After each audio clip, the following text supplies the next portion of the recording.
if 70% of total article are sold at profit of 20% and remaining article are sold at a less of 10%, what will be the overall profit percent. तो पूरा profit percent हमें निकालना है।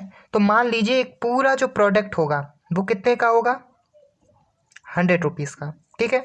अब उस 100 rupees में से उसका 70% जो है कोई चीज़ किस में बेच दी होगी, 70 में, और रिमेनिंग कितना बचेगा, 30 में, ठीक है। तो जैसे क्वेश्चन में दिया गया है, एक आधे आर्टिकल को 70% आर्टिकल को 20% प्रॉफिट पे बेचा और रिमेनिंग आर्टिकल को किसते पे बेच दिया, 10%। तो जो रिमेनिंग कितना होगा, 30। अगर हम पूरे प्रोडक्ट को क्या मान लें, पूरे प्रोडक्ट का कॉस्ट मान लें 100, तो एक का 70 हो जाएगा और एक का रिमेनिंग का 30। तो जो 70% वाला था उसको 20% प्रॉफिट पे अगर हम बेचेंगे तो 70 का 20% कितना होगा, ये आ जाएगा निकल के 14। तो 14 के प्रॉफिट पे अगर हम बेचेंगे तो इसमें 14 जोड़ देते हैं, तो 14 जोड़ने पे कितना हो जाएगा, 84, ठीक है। तो ये इसका सेलिंग प्राइस हो जाएगा रिमेनिंग का।